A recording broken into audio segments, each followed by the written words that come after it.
these are the kind of things that it's really important to have your circle of people around you, not just your professional people, but other people too, because legislators do pay attention to written letters, and they do pay attention to phone calls, and to that time that, you know, the more people that you can get involved in the process, the better.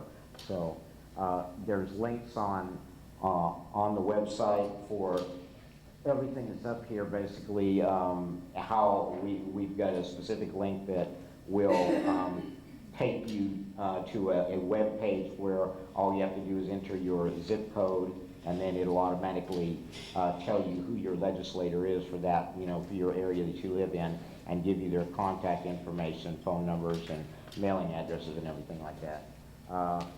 You also have the related links like the Department of Finance, obviously the Department of Social Services that are key, quality assurance, provider orientation, particularly with all of the changes that have occurred in the last year as a result of last year's budget changes, that it's important to take the time to go in there and be on top of all the legal changes and all the program changes that have occurred in the last 18 months or so. Okay, Jenny?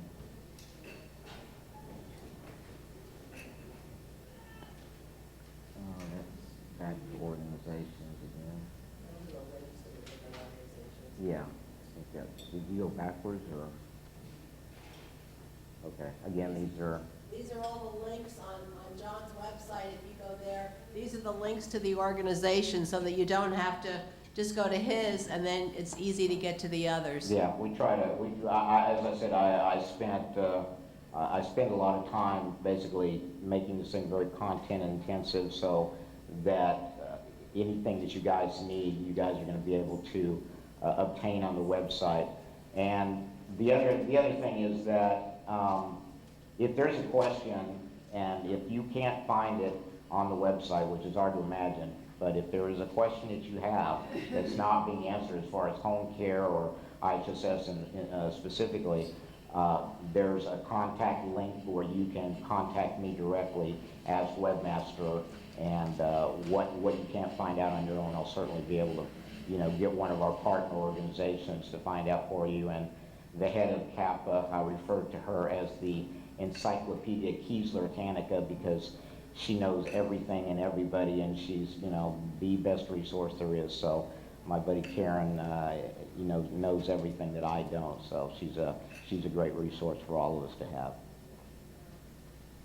And there's a lot of related things. As I said, I started off working in an independent living center, and because so many of us are people with disabilities of one type or another, my professional philosophy, even though I'm specifically a home care advocate, it's you know, interwoven completely with the entire independent living movement. So as resources go, I always try to stress that, you know, we all of you guys try to work as closely as you can with the independent living centers in your area, and we're going to be making a handout available to you guys that have the phone numbers and email addresses for the entire network of system change advocates for the state of California.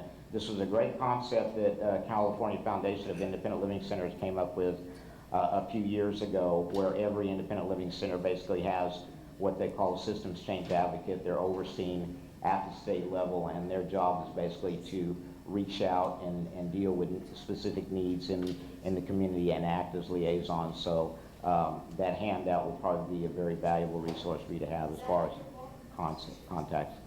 Yeah, it's in their book Okay, now. good deal.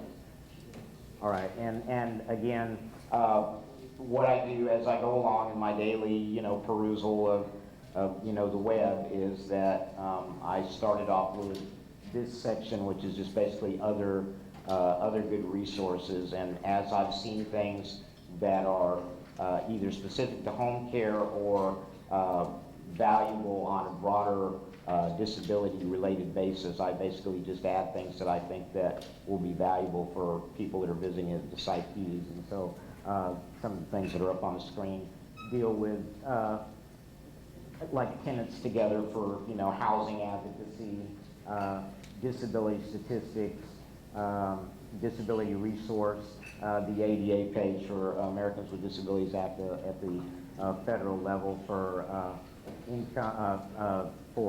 ADA issues, and then I just added the last two, which are dealing with assistive technology.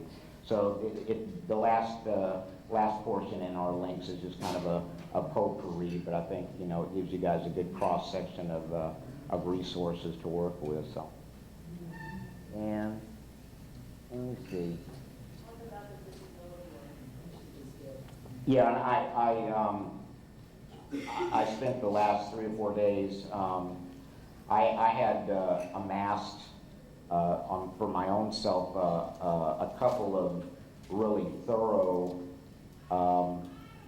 resource lists for just disability-related issues, and so in preparation for the conference, I spent the better part of this week putting both of those lists together, taking in all the stuff that's outdated or dead links and everything, and I put together a really, I think a really comprehensive disability resource guide that also has a lot of stuff that's obviously relevant to home care, and this is about a 5-page document, and it's got literally something for everybody.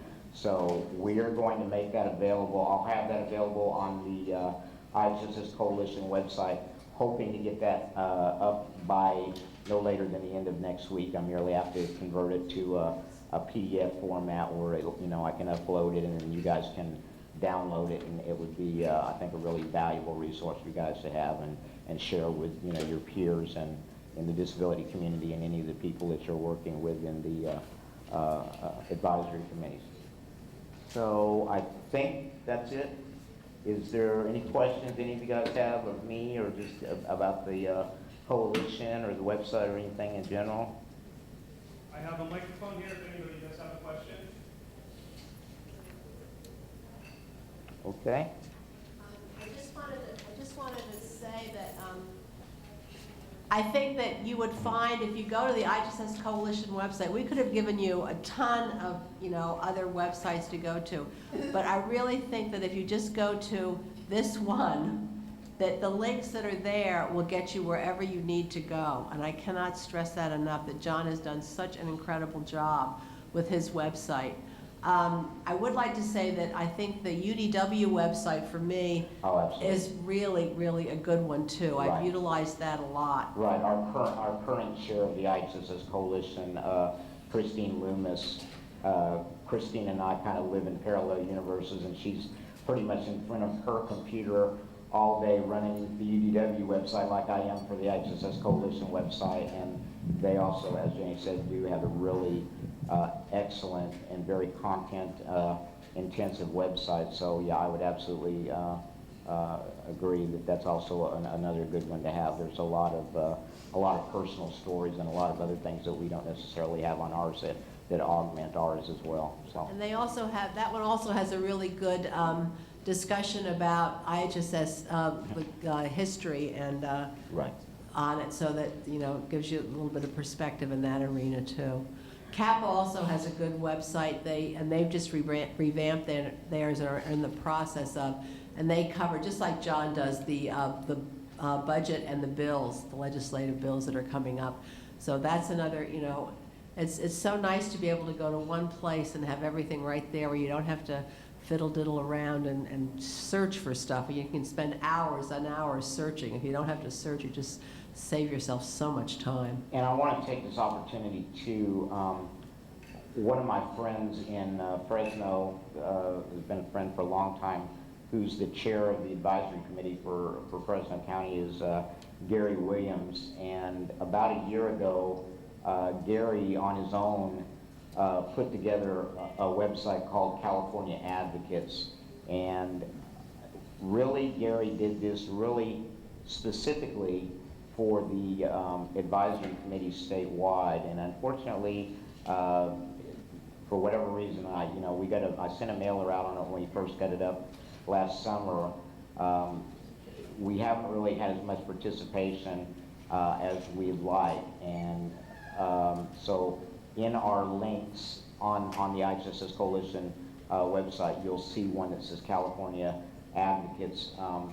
The key aspect of that we really want to get up and running and really make it yours to use amongst yourself is the forum. Gary has a forum page on there, and I would really encourage all of you guys to go on there, sign up. Once you sign up, he'll send you an email letting you know that you've been accepted, and we really need some people to get on there and start utilizing that forum, particularly, as I said, since it was designed for advisory committee members. We want you guys to have that, to be able to talk amongst yourselves and encourage other consumers and other advocates to get involved and get in the dialogue and start discussions online and stuff like that.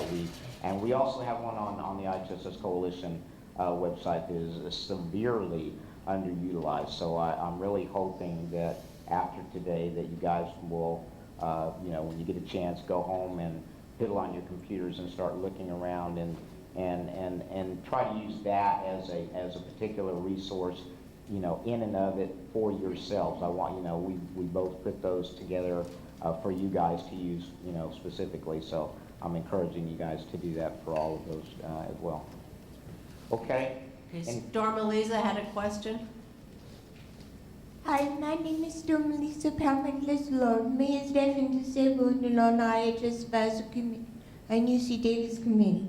Now, when I go into a website to try to talk to Senator or Governor, it comes up with all kinds of different categories and never says anything about comments or where to go, so it's very confusing for me. And I'm trying to find out where I'm supposed to go and to learn to know how I'm going to talk to them. And then when I email and think it's the right one, they say, thank you for calling, and they don't get back with you.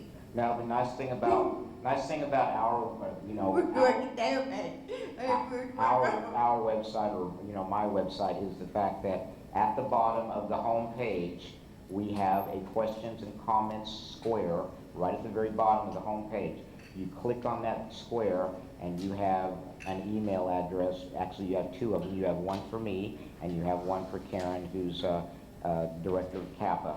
And Karen and I can tell you that I never wait more than 24 hours to respond to any questions that I get on the website. So unlike a large, entity like that's run by a company or an agency or an organization or something, at the end of the day, this website, even though it represents the efforts of 35 organizations, it's one person, me, that's running it. And so when you use that link and ask a question or make a comment, it goes directly into my inbox and I respond to you immediately. So you never have to worry about that when you're visiting our website. Janet? Oh. I wondered how many people here have been on the website. Okay, not very many. Let me tell you what I find really, really useful. When I go to my public authority meetings once a month, we have our meetings. I am oftentimes just stunned at how much information people need and don't have when I'm in those meetings. So this website is like if you're talking about the criminal background investigation stuff that's going on in the legislature, if you're getting complaints from consumers and providers and you're talking about that at your PA meetings, you can go on the website and access the all-county letters. You can access the letter that the coalition writes to the legislators, all the things that John was talking about. And those sources of information are incredibly valuable to other members of the board. Because actually the people in this room, you're here because you have a certain level of interest in this issue. And